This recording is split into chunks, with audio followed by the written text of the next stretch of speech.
the September 21st, 2017 afternoon session of the Portland City Council. Carla, please call the roll. Saltzman, Udaly, Here. Fritz. Here. Fish, Here. Wheeler. Here. I'm just going to summarize the decorum statement. Everybody please be respectful of everybody's testimony. People have different opinions than your own. That's considered okay. Let's let everybody have their bit during public testimony, and please do not interrupt testimony. Don't interrupt council deliberations. If anybody interrupts council deliberations or public testimony, they'll be asked not to do so. If you're asked not to do so and you don't, you're subject to removal. If you choose not to be removed when you've been asked to be removed, you're subject to arrest for trespassing. That sounds as ominous as it is, so let's not let it happen because we don't want it to. We want everybody to feel respected and heard. If you are a lobbyist, council rules require us to be informed of that fact. If you're here representing an organization, that's also helpful. To keep things moving, simple thumbs up or thumbs down, either way, is good to express your opinion. We can certainly all see that and register your pleasure or displeasure. That's fine. And with that, we will get to the first item.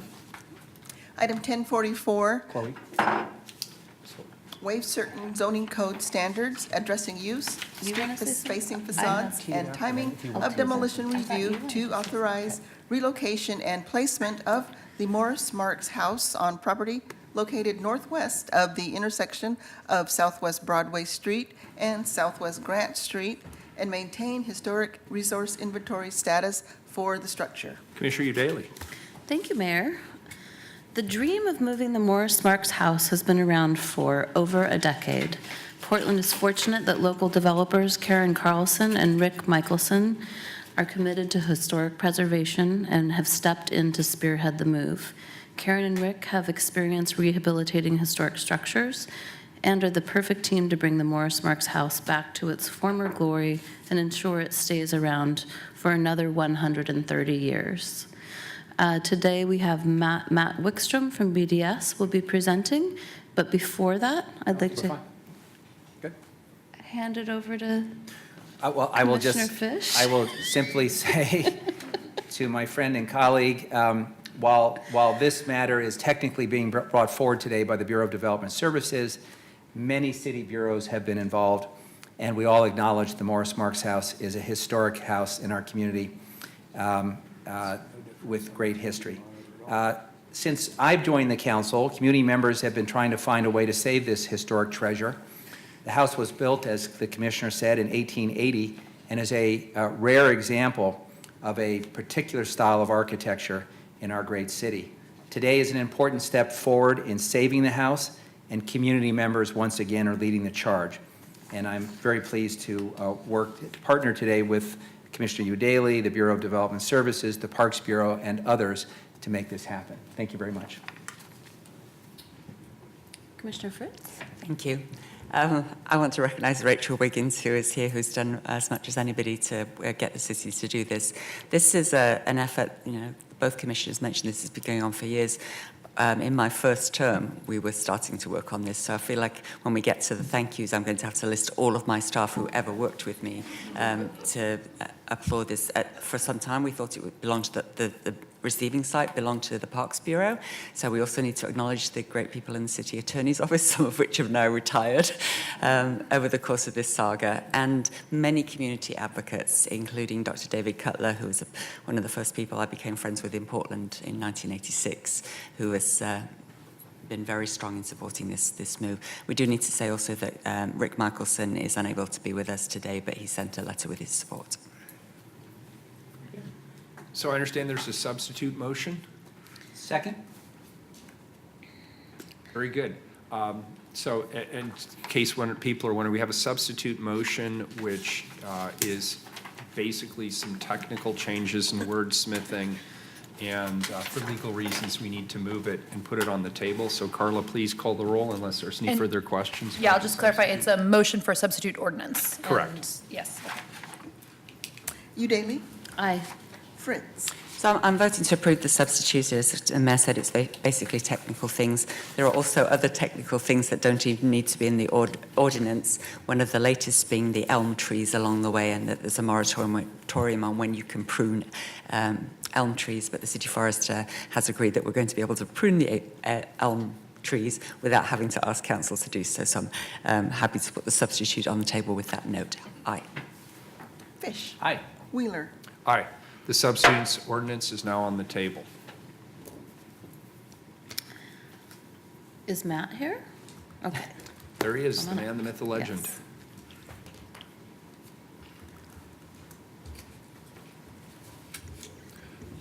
Good afternoon. I'm Matt Wickstrom. I'm with the Bureau of Development Services, and thank you for having me here. So the presentation is about moving the Morris Marks house, and this is just a little information about the house. We've pretty much already heard this. It was built in 1880 for a local shoe merchant named Morris Marks. It is a unique architectural style in Portland, Italianate architecture. It's a local historic landmark, and the current owner of the property doesn't plan to incorporate it into the redevelopment of the property, thus requiring the house to be moved or demolished. This is the sending site where it's located right now. That's on Southwest 12th, near Southwest Jefferson. And this is the receiving site. That site is actually located over on the other side of I-405. It's northwest of the intersection of Southwest Broadway Street and Southwest Grant. It's a triangular shaped lot owned by the Water Bureau. It's currently under lease by the applicants, and there are negotiations underway for the applicants to purchase it from the Water Bureau. And if you have questions about that transaction, Karen Moynihan from the City Attorney's Office is here. The zoning of the site is RH, that's high density residential, and that does come into play in particular for one certain thing within the ordinance. The 2035 comprehensive plan has approved the site to change to a CM2 zoning. So we're going to temporarily, with the ordinance, what you would be doing is temporarily allowing an office use at the site. However, once the zoning changes with the 2035 comprehensive plan, office would be allowed by right.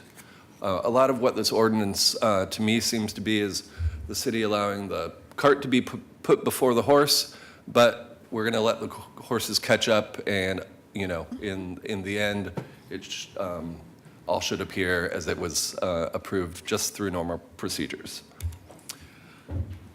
This is the house move route. It's a little difficult to see, but the next slide is a close-up of the move through the PSU campus, and that is going to be easier to read or see.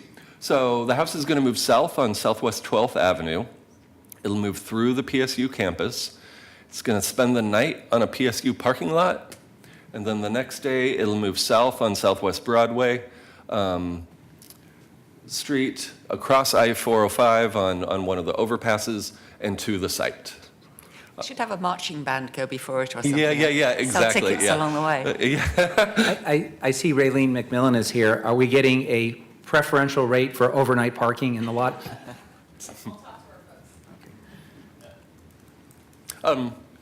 So just some details on the house move. In order to minimize the number of trees that would need to be removed, the house is going to be cut in two pieces. And Eric DeWolf, who's the contractor for the applicants, is here, and if you have questions about what is entailed in cutting a house into two pieces. It would be loaded onto trucks and then moved along its way. The owners have an agreement with Portland State University to move the house through the campus. There would be 5 trees removed. One of these is a street tree, 4 trees on the PSU campus. Permits have been received from the urban forester, and I have some additional information on that and the trees if you'd like. Mitigation, planting, or fees in lieu will be paid for the tree removal. There will also be pruning, like Commissioner Fritz said. And the permit for the pruning does include instructions, whereas if it does need to occur outside of the window for elm tree pruning, there's some instructions on what precautions to take. If I might just insert here the reasons that I was asked to read into the record. We'd be able to do it for the pruning prohibition for the following reasons. The cooler and wetter weather presents a minimal risk for beetle activity. I didn't think we were going to need to consider beetle activity, but we have. The pruning will occur in the last 2 to 3 weeks of the moratorium window, and the precautions that the arborist hired by the contractors are taking will limit further exposure by removing the elm wood within 24 hours. Thank you. Great, thanks. And finally, the reason for the immediate house move, obviously, we've been working on this for a long time. PSU has a construction project coming up, and the staging for that construction project is going to block the route of the house move. And so that project could begin as early as October 1st, and therefore the house needs to be moved before then. Here's the map of the house move through the PSU campus. And so you can see it just really kind of meanders across the campus, in some cases through outdoor areas, in other cases through pedestrian walkways and other pedestrian walkways, and then it starts to head south on the South Park blocks. And at Newburger Hall, that's where the construction is going to occur, and that's where the route would be blocked. At the end of this map, you'd see the parking lot where the house will, or the 2 pieces of the house will rest overnight. This map also shows the locations of the trees that would be removed, as well as the pruning that would need to occur. Final location is this lot here on, like I said, that's owned by the Portland Water Bureau. The owners have a lease with the Water Bureau and with the intent to purchase. The Bureau of Development Services has issued a partial permit for excavation on the site. This is going to allow the contractor to get in there and start digging the hole for the foundation so that can be constructed. And in theory and in hopes, the foundation will be completed by the time the house move shows up. And a hold harmless agreement has been executed on. That's general practice for when we issue partial permits. As far as the ordinance goes, I already talked about the first one. The ordinance would allow office use in the RH zone, which it currently does not. And like I said, when the zoning's changed with the comp plan update, office will be allowed by right. The ordinance is going to either waive or delay historic resource review, waive for cutting the house in half, and delay for the foundation work, where after the fact of the foundation being completed, we'll have a historic resource review to make sure that that foundation has been reviewed just the same as other projects. There's a standard in the zoning code about street-facing windows at the pedestrian level. Because of the slope of the lot and the amount of foundation necessary and the height of the house or height of the main floor, that standard may not be able to be waived or met, so that would be waived with the ordinance as well. The ordinance also reapplies the local landmark status, which is lost when the house is technically considered demolished while it's in transit. Permits, the ordinance does state that permits still must be obtained and the Bureau requirements must be met. And then the 2 final things, and I'll get to this on another slide after this, but the ordinance waives system development charges for the house as well as the historic resource review fees. And so as far as public costs go, the waiving of the system development charges as well as waiving of the historic resource review fees would amount to about $35,179 in public costs. As far as public benefits go, the ordinance would allow for to save the historic structure from demolition, to retain the structure with its rare architectural style, and reapply the local landmark status. Frontage improvements would be made with the overall project, And then the site to be purchased from the Water Bureau is at fair market value. It's not purchasing for $1 or whatever. So the applicants would, it appears that the agreement is for $180,000. The applicants are, there's discussion of whether the applicants would host an open house once per year. That's, like I said, that's under discussion. That's not included in the ordinance. So those discussions would occur outside of this. And then the applicants will renovate a historic but neglected home, putting about $540,000 into that. And the applicants will incur all costs associated with moving the house, which is about $440,000. So all in all, the applicants are putting about $1.2 million into the saving the home, moving the home, and rehabilitating the home. And that's the end of the presentation. Thank you. Thanks. Great, thank you. Any Thanks. other questions before we go to public testimony? Thanks, it was very clear and concise. We appreciate that. Carla, how many do we have signed up? 9 people. 9 people. So 3 minutes each.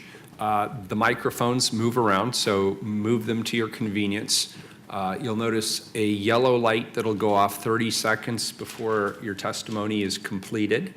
And when your testimony is completed, a red light will go off and it'll beep very loudly and obnoxiously. And that's it. Name for the record. We don't need your address. The first 3, please come on up, are Aaron Riddle, Richard DeWolf, and Bill Failing. Welcome, welcome.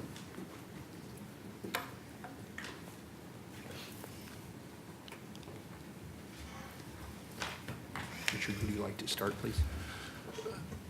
My name is Richard DeWolf, and I am the contractor doing the work on this project. I'm the gentleman ready for cutting it in half, which we've started on already. The biggest reason here is to thank Mr. Mayor and the commissioners for voting on this and making it happen. I was first approached on this project about 10 years ago, and it's wonderful to see it happening and to see the involvement and the importance that the city of Portland is putting on its historic resources. Once these historic resources are lost, they're gone forever. There's also the importance of a family business. We employ about 65 people in the urban core, and it creates jobs, and it creates high-wage jobs, because these are very high-level, high-skilled people that are employed to do this type of work.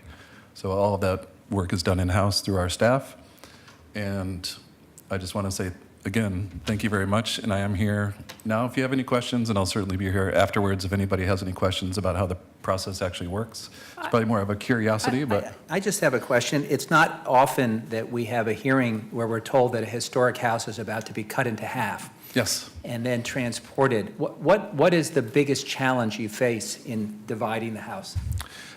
We want to do it in a respectful way, and it's not like you see on renovation shows on television where dust is flying everywhere, and I don't think we have a single sledgehammer on site. It's a lot more of a delicate process than that. And first we had to take consideration of engineering concerns, because once you create a big opening in a building, it could, fall over during a move or during the lift. So we have to structurally reinforce the entire house because you have 2 large openings. So we did that on all 3 floors, the first floor, the second floor, and the attic on both sides. So the house was completely structurally set up first, and then we made the precision cuts. And we had to do it in respectful ways, like in the corners. We don't want to be replacing siding. We don't want to be harming the floors. The trim pieces that we have to go through were removed prior, instead of just kind of cutting through them. So when we marry the 2 pieces back together on the other site, it should come together pretty well. We have a lot of registration points, and hopefully it clicks together like a very large Lego. And that's our goal. Thank you, sir. Thank you. Thank you. Good afternoon. Good afternoon. Erin Riddle is my name. I am here on behalf of Rick Michelson and Karen Carlson, who are the project developers for the Morris Marks House project. They are not able to be here today, so they've asked me to read their testimony. Mayor Wheeler and council members, Karen and I want to thank you for acting on this ordinance, which will allow us to move and save the Morris Marks House. We wish that we could be with you today, but we are not able to get back to Portland in time. As you know, we have been on an extremely tight timeline to make this move happen. Portland State is beginning some major improvements to its facilities, and our only possible move route closes on October 1st. Moving something as large as the Morris Marks house is a challenge and does have an impact on street trees, utility connections, etc. In order to minimize those impacts, we are cutting the house in half and moving it in tandem. We are calling the front part Morris and the rear end Marks. We want to thank everyone who's made this project possible. Let's scoot this a little bit. First, Steve Blindheim, who is the present owner and who's been very patient as we've been waiting to make this project happen. Next, Portland State University, who is not only allowing us to cross their campus, but worked to create the required paperwork in record time. We would be remiss not to mention the extra efforts of PGE and Northwest Natural, who moved this project to the top of their lists in order to make the October 1st deadline. And to the city itself. We want to thank Kurt Kruger and Rachel Wiggins, who started us down this path 3 years ago. More recently, BDS and PBOT, who've been extremely helpful in getting us the required permits. Parks Bureau and Water Bureau, who worked to make the new site available. And Commissioner Fish, thank you for stepping in at the 11th hour to help make this happen and in making Todd Lofgren in your office available to clear any roadblocks. Finally, to Matt Wickstrom of BDS, who has brought this ordinance to you today. He has been a true partner through this whole process, 3-year process, and has been constantly thinking ahead. He's told us that he's learned a lot from the process and that we hope you've also had some fun. So please join us on September 30th and October 1st as we move the Morris Marks house to its new home. Thank you on behalf of Rick Michelson and Karen Carlson. Very good, thank you. Good morning, Bill. Good afternoon, Bill. How are Mayor you? Wheeler, fellow commissioners, thank you very much for your attention to this. I'm here both as an individual, as a advisor to the Architectural Heritage Center, past president of the Oregon Historical Society, and an activist who helped relocate the Simon Benson House to the PSU campus. Bill, could you state your name for the record, please? Sure, Bill Failing. Thank you. That's a proper noun, by the way.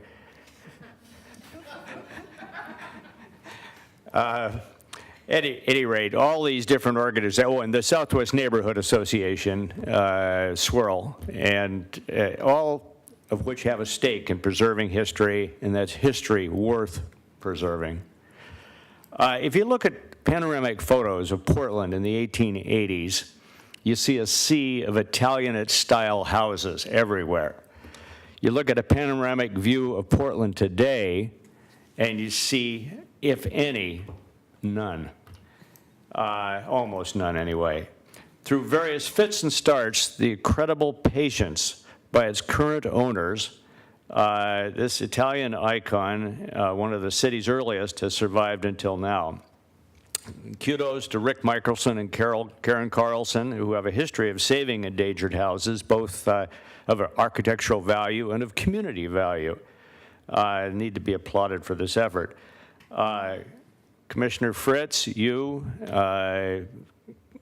Commissioner Fish, and Todd Lundgren, who's in the trenches doing a lot of the lifting behind the scenes, should all be complimented. Commissioner Udelli, it's now in your lap, and we're delighted to have you support this also. I think the city really needs to be applauded for keeping this in survival mode through this whole time.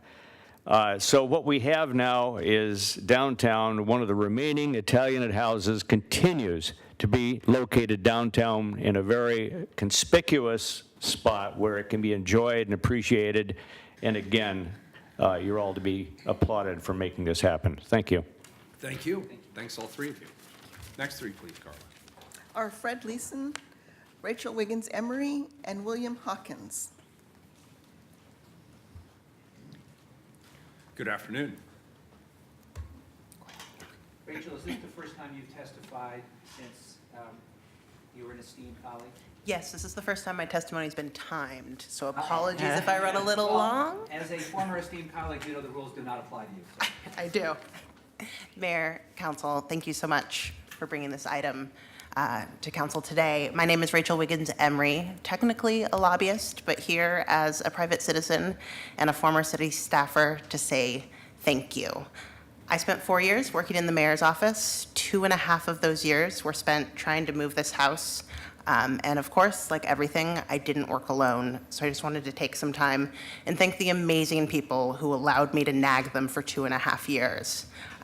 Erica Niebel in Commissioner Novik's office and now in PBOT, Pooja Bhatt in Commissioner Fritz's office, who is now my hero because she continued this amazing work.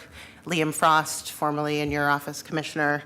Matt Grum in Commissioner Saltzman's office, Kurt Kruger and Dave McEldowney in PBOT, who were amazing. Charlie Carroll in the forestry department, who I thought was going to tell me no immediately when I started pointing trees that needed to be cut down, and he was so helpful and wonderful, and I'm so grateful. PSU, who said no and yes and no and yes and no and yes, but has finally landed on yes, and that is in large part because of Raylene.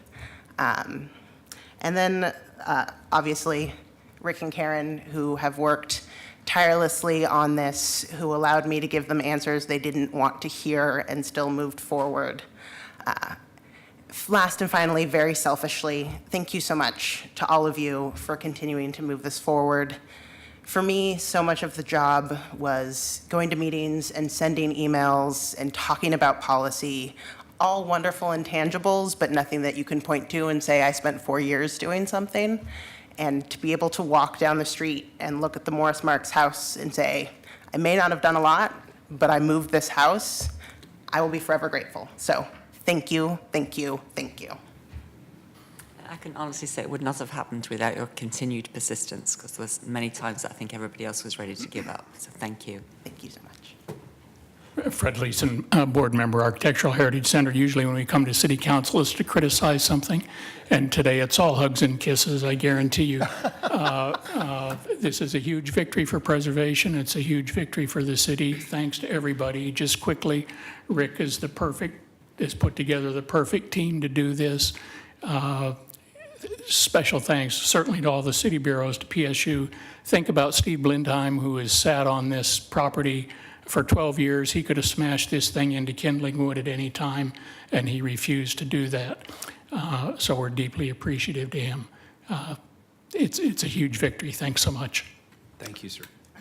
Bill Hawkins, Commissioners. I am very glad to join this chorus of happiness here over the House. It's been about 8 years for me following it and exploring every possibility that could possibly save it. It has been difficult at times, but the hurdles have all been surmounted. Commissioner Fritz, I'm so glad we had our time together on this house. And now the last hurdle, Nick Fish, it's amazing. It is a big moment for preservation. So one last word on the Blindheims. They have been the absolute pillar of patience on this. They love the house. They're very dear people. They love their city, and they have done the right thing. So a special thanks to them. Thanks to everyone who has contributed to this. It's wonderful. Thank you. Thank you. And if you'd like a sketch, I will leave these with you. Maybe there's an area here. I believe that a beautiful piece of architecture, its own best voice, and I think the sketch speaks that. Oh, that's nice. Done 8 years ago. Thank you.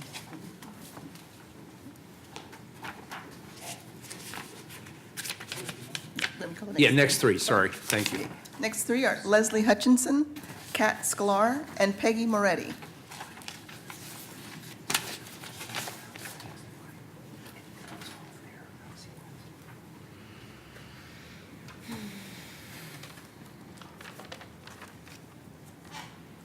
I'll pass. I don't have anything prepared to say. Very good. Okay, I will start. I'm Peggy Moretti, speaking on behalf of Restore Oregon and a lot of other happy people in this room. I think it's kind of a perhaps a given here, but we urge your support. I think we have it, and so therefore, thank you so much for making this possible today. Saving and moving the Morris Marks House is a very, very good thing. And it's an example of where the private sector has done all the heavy lifting and the city gets to bring it home and be part of the celebration and an enabler, which is ideal, isn't it? We really have appreciated the unusual nature of the project team's requests, but sometimes unusual steps are warranted when it comes to preserving something that is so rare and unique, and especially during a time when we are experiencing a demolition epidemic and so much historic character is being lost in our city. Bill Hawkins doesn't toot his own horn too much, but this was featured in his book on the classic houses of Portland as the most exceptional double-bayed Italianate house remaining. So it really is an important and worthy thing for us to all save. And there's great public benefit in this. I don't think I need to tell you that, but it is very restorable, and it's going to be put to really good use out there in the public for our enjoyment.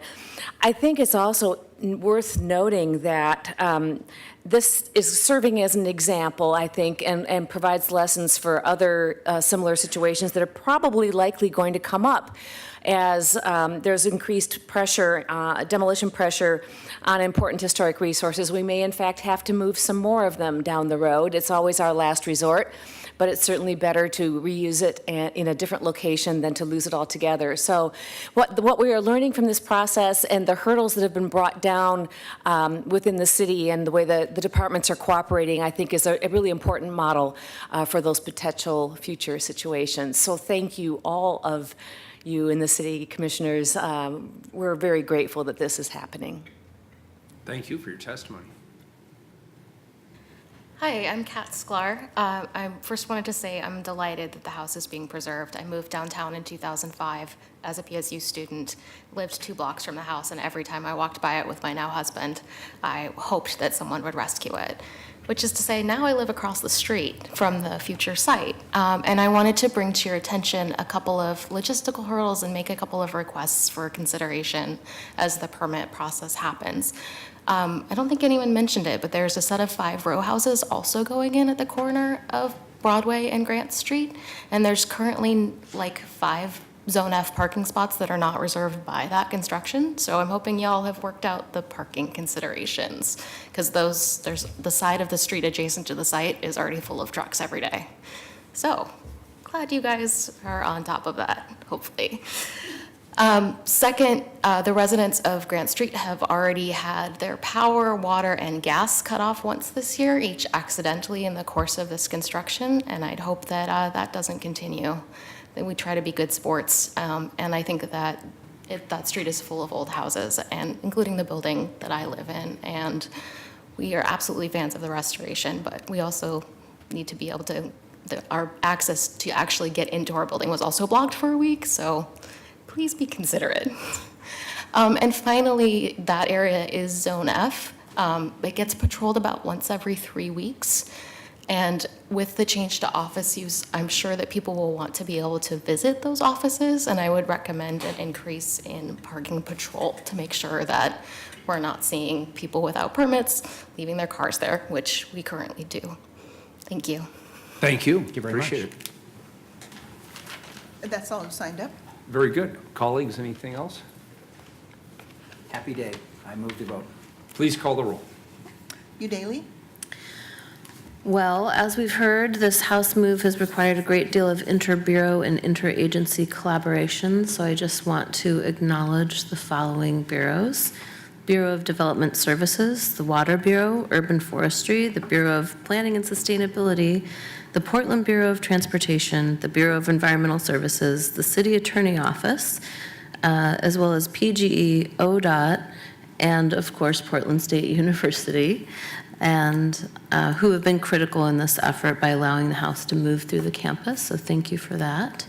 I'd like to thank my colleagues as well. I barely had to lift a finger in this process, and I get to share the glory, so thank you for all your hard work on this.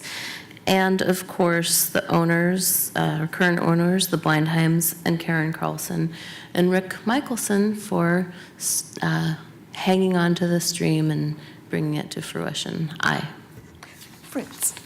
Well, it certainly has been a team effort across several mayors and many bureaus, as Commissioner Udeli just said, and so it's nice to get to this point. Particularly grateful for Rachel Wiggins Emery being here today. I'm sure that if that was a lobbying entity, I think we can waive it under the circumstances. So saying thank you to about 20 people is certainly, I would say, not lobbying, but being respectful of how many people, how many bureaus were involved in this. And it is 1.2 million of private money and 35,000 of waived development fees. It also has been a significant use of staff time over time, and so that is something that we did keep working on it. I've called out Rachel for this, but she was also extremely helpful in getting Right to Dream 2 moved from their current site, their previous site on 4th and Burnside, to their new site in near the Motor Centre. And so when we're doing these things which protect beautiful historic buildings, I think we do have to recognise that there's a lot of people sleeping outside tonight. There's a lot of people who don't have the capacity, and there's a lot of communities that in past times we didn't think so much about historical preservation. We just demolished whole sections of town. And so hopefully we've learned from past mistakes, and we are going to join together on this particular move. So it certainly is a cause of celebration, not least of which that we're able, as a city in Portland, Oregon, United States of America, able to dedicate this amount of both private and professional resources to preserving a building. So thank you, everybody. Aye. Fish. Well, I think Fred said it best when he said it's a victory for preservation. And I think if you step back, it's been a hell of a month. And I want to make a few comments about some wins that we've shared together. But first, I want to step back and acknowledge something both of my colleagues have just said, which is that even within the commission-style form of government, we are capable of extremely high levels of collaboration.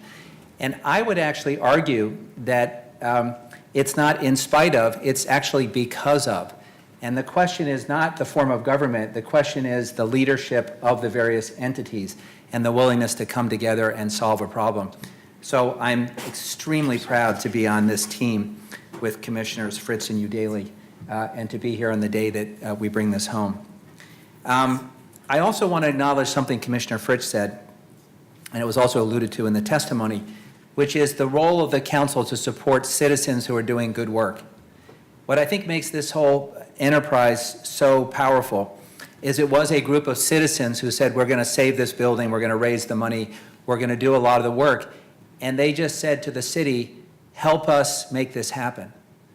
And there are many different roles that we play in our day jobs, but nothing is more rewarding than helping to bring fulfillment to aspirations of people doing good work in our community. But let me go back to why I think this is a hell of a month for preservation. Last night, Commissioner Fritz and I and Bill Failing and others were at the 5th anniversary of the opening of the Oregon Rail Heritage Center. And I can tell you that while that project did not have all the twists and the turns of this, 6 or 7 years ago, there were many who thought it would never happen, and that our 3 historic steam locomotives would be homeless. And it took the same kind of spirit of people coming together and saying, we're not going to take no for an answer, and we're going to do every workaround necessary to make it happen. And it was a very proud moment to be with my friend Commissioner Fritz last night, and she even torched the mortgage, which was marked paid in full. So really fun. So the 3 steam locomotives, including the S&P 449, having a permanent home. But I was with Peggy recently at another event this month where we were so proud out in Jansen Beach, the return of the Jansen Beach Carousel to our community. And I believe that just as with the Morris Marks House and our 3 steam locomotives, I think once again the community is going to come together, rise up and say, we'll do whatever it takes to preserve this incredible piece of our cultural history. Today we're celebrating the Morris Marks House, and we are told by the experts that it's one of the very last examples of this style of home.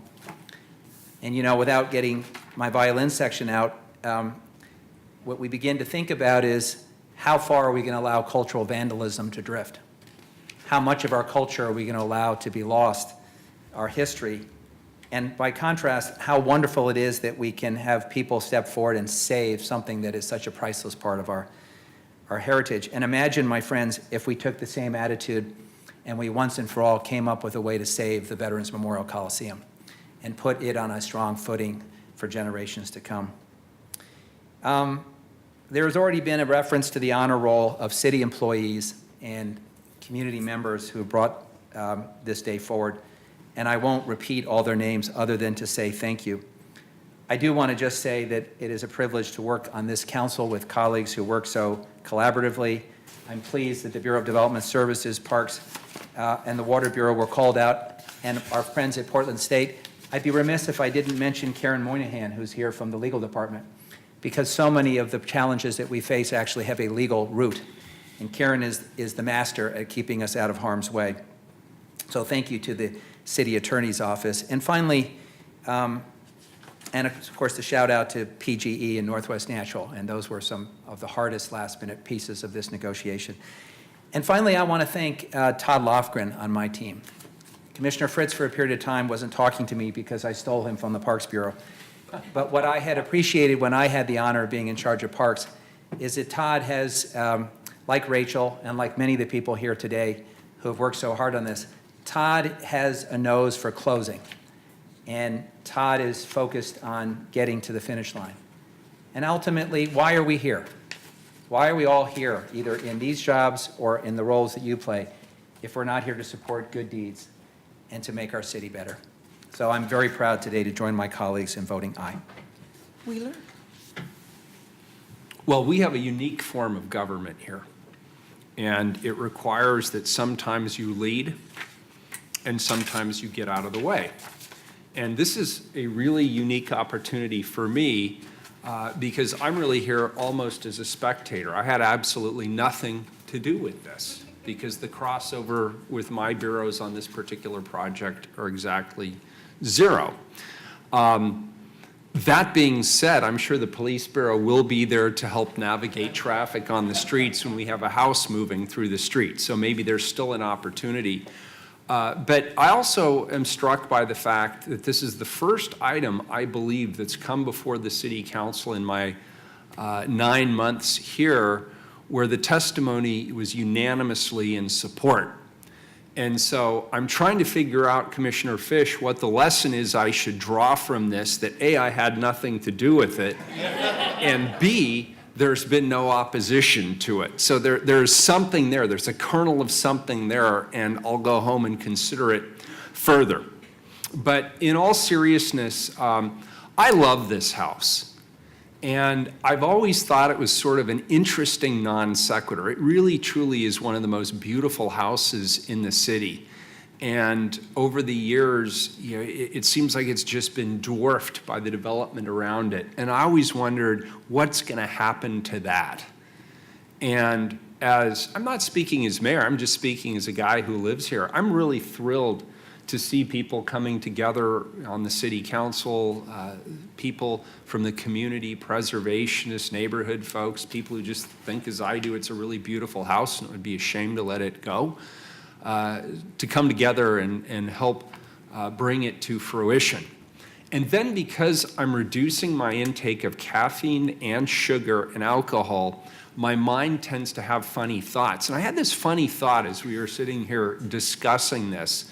And the thought is this: imagine what the family must have been like who built this house. And I'm sure, you know, Bill or somebody here probably knows the whole history of it. But imagine if they could have known 140-ish years ago, sitting around the dining room table, that the legacy of their house would be that over nearly a century and a half later, a group of people in the city who are decades away from being born, when they were sitting around that table, would be having a community conversation about how to protect and restore and give new life to the house in which they were sitting. It kind of gives me an interesting thought, not just retroactively in terms of preserving our history and our cultural assets, but it also gives me a little bit of hope for the future. And by gosh, if I'm not getting my hope from caffeine, I need to get it from hearings like this. So I vote aye. The ordinance is adopted. Thank you, all of you, for your hard work. And what other really weird thing happened today? I've just got to tell you this. We are 45 minutes ahead of schedule. Our time certain is not till 3:30. We are in recess until 3:30.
This is a continuation of the September 21st, 2017 City Council afternoon session.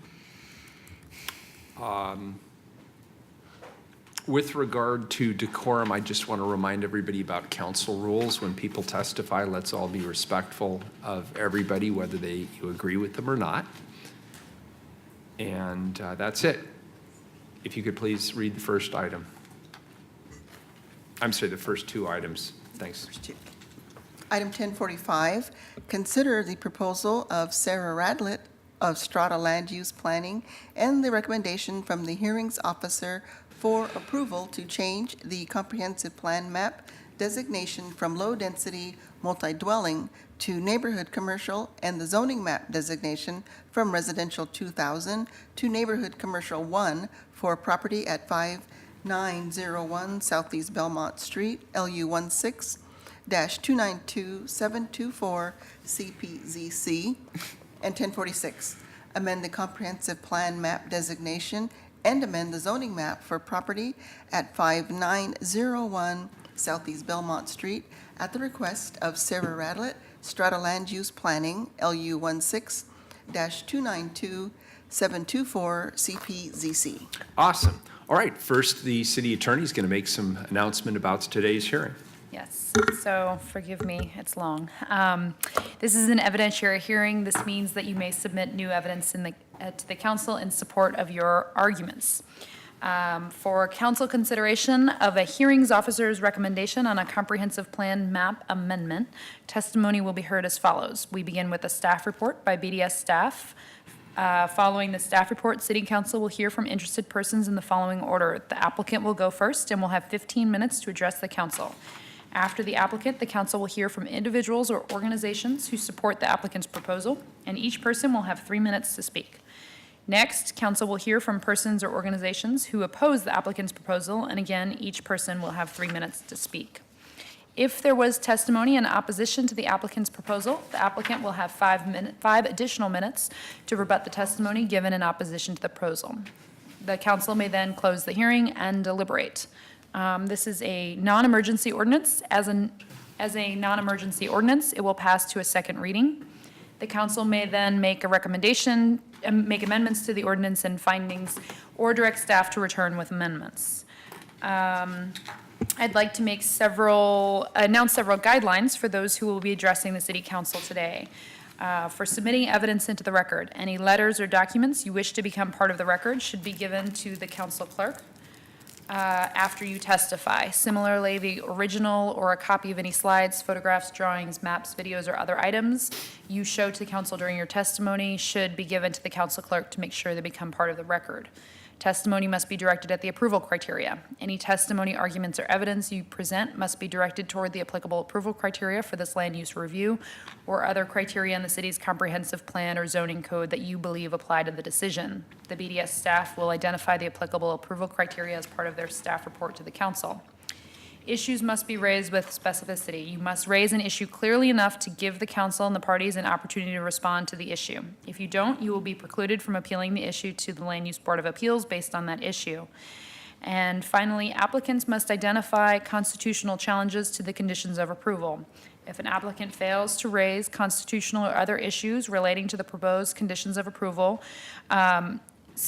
sufficiently to allow council to respond, the applicant will be precluded from bringing an action for damages in circuit court. And that is it. Do any members of the council wish to declare a conflict of interest? No members of the council have declared a conflict of interest. Do any members of the council have ex parte contacts to declare information gathered outside of these hearings to disclose? No council members have ex parte contacts to declare. Have any members of the council made any visits to the site involved in this matter? I'm sure I've been there sometime, but not recently and not to evaluate this proposal. Does anyone present in the council chambers wish to ask Commissioner Fritz about her observations on the site?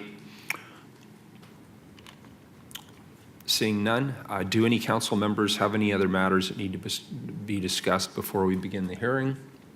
Nobody does, so with that, we'll start with testimony of the staff. Staff report, 10 minutes, please. Good afternoon. Good afternoon, thank you. My name is Amanda Rhodes. I'm the assigned staff who will be, the assigned planner who will be presenting hearings officer Joe Turner's recommendations to you today. The owner, Aaron Tinkle, and the applicant, Sarah Radley of Strataland Use Planning, are requesting a comprehensive plan map and zoning map amendment for the site at 5901 Southeast Belmont Street. The applicant requests to change the comprehensive plan map designation for this roughly 6,500 square foot site from low-density multi-dwelling to neighborhood commercial, and change the zoning map designation from R2 or multi-dwelling residential 2000 to CN1 or neighborhood commercial 1. Allowed uses under the new zone would include office, retail sales and service, household living, institutional, and other uses in limited quantities. The applicant is proposing to develop a dental office that is larger than the current one. He operates 2 doors down, and he can speak more about that. First, I'm going to show you the current zoning map. Again, the site is zoned R2. It's adjacent to a strip of R2 along Belmont Street there. And R5, a single dwelling zone, is located to the north. There is a small cluster of CN1 zoning immediately to the east. The site is currently developed with a single dwelling residence, and the maximum density for the property is 3 units. This is what the zoning map would look like if approved. The subject site would be zoned CN1 along with continuing that node, one property further to the west. Here's an aerial view of that intersection showing the commercial zoning on either side of 60th, both CN1 and then CO1 or office commercial 1, a large chunk of which is vacant currently. There are a number of apartment buildings in the area, mostly with the white roofs there. And then in the southeast corner is a skilled nursing facility that's operating as a conditional use in the R5 zone. This closer-up view shows the subject site in blue and then the other 4 properties that were involved in a 2013 subdivision with 3 new houses in the R5 zone there at the north end. The result of this subdivision is that there is a private street tract which effectively separates any proposed commercial uses on the subject site from the neighboring residential. To the west, it's about 25 feet, and to the north, 31 feet, that separation. I'm going to just walk through a few photos of the area. Again, these are the 5 properties of that subdivision. The subject site is on the right there, the 3 new houses in the back, and we're looking at that private street tract. And then moving to the east, the subject site's just a little bit available or visible on the left there, and this is a medical clinic immediately adjacent. And then on the left here is the owner's current dental office, and then the corner building was a pharmacy, and now it's a chiropractic center and an office use. Crossing 60th, we've got the rest of the commercial development, the vacant lot, and then an older commercial building, and then to the south is that skilled nursing facility. And on the other corner in the southwest, we've got a mixture of houses and duplexes. So I'm going to review the approval criteria quickly and summarize the findings of the hearings officer's recommendation. First, the comprehensive plan map amendment approval criteria. The first requires that we demonstrate that on balance, the proposal is equally or more supportive of the comprehensive plan as a whole than the old designation. In this case, the hearings officer reviewed the different goals of the comprehensive plan and found that they were on balance equally or more supportive. That includes goals around urban development, economic development, neighborhoods, transportation, and more. Goal 1 is metropolitan coordination, and that required a review of Metro's urban growth functional management plan, and the hearings officer found that the proposal was consistent with the titles of that plan as well. The second criterion looked at the statewide land use planning goals, and largely the city's comprehensive plan reflects the topic areas that you see in the statewide land use planning goals. The state has acknowledged the city's comprehensive plan, and therefore the proposal was found to also be consistent with the statewide land use planning goals. The third criterion comes into play because we're looking at a residential site converting to a commercial site, and there's a requirement that you mitigate for, so that there's no net loss in potential housing units. And there are a number of ways that the code allows to do this. In this case, the applicant chose to make an agreement with a developer of housing in the EX zone elsewhere in Southeast Portland, where there is no housing required to be built. And so the owner of that property designated 3 units to mitigate for the potential lost housing on the subject site. And there is a covenant in the record that shows that this will remain residential. These 3 units will remain residential for at least 60 years, which is well over the required 25 years that the zoning code asks for. So the hearings officer agreed that that criterion was also met.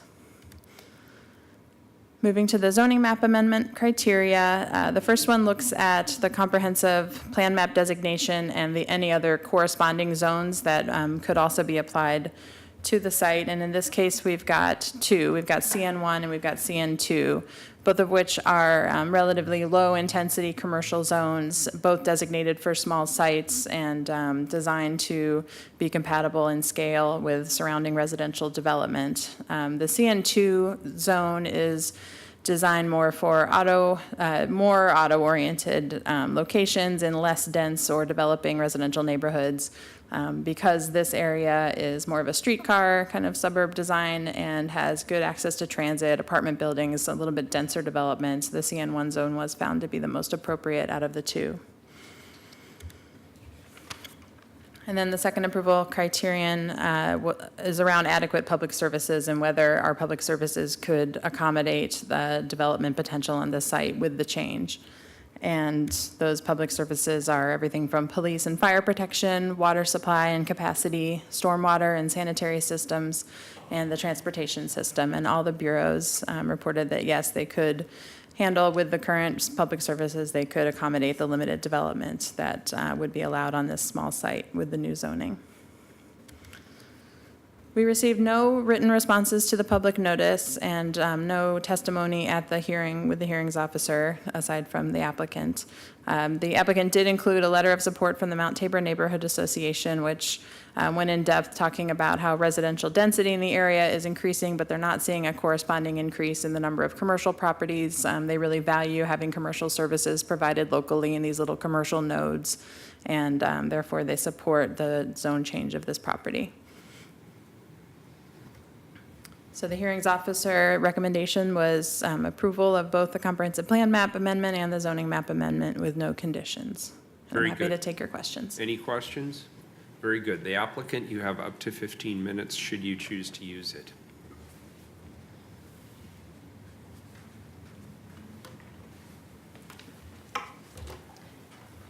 Carla, they get 15.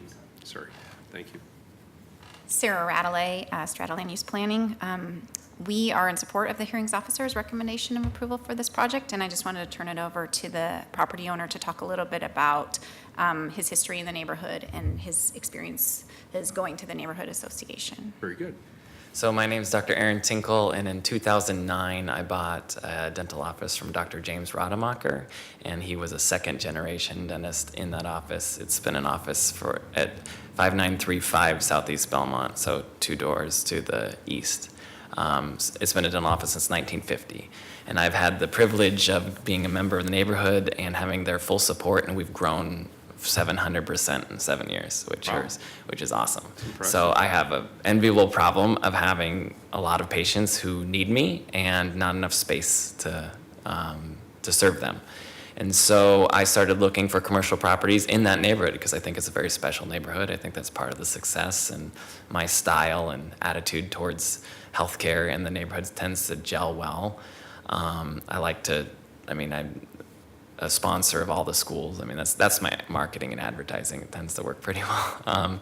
But anyway, I found several different commercial properties, and they were all being turned into giant apartment buildings. And so my limited funds, I lost out on every one of them when it came to that.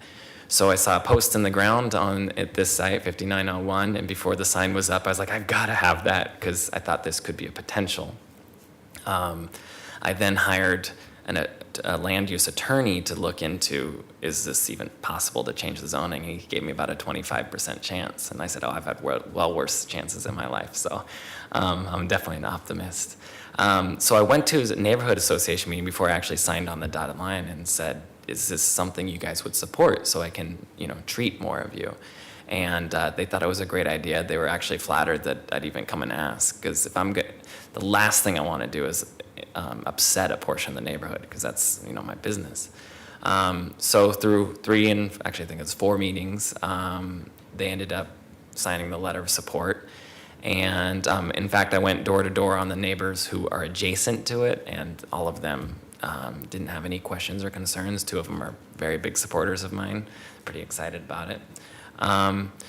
So with that support, if this was able to be changed, I'm able to employ 3 more people in my office. I'm able to employ another dentist, and I should be able to have about a 50% growth in the practice size.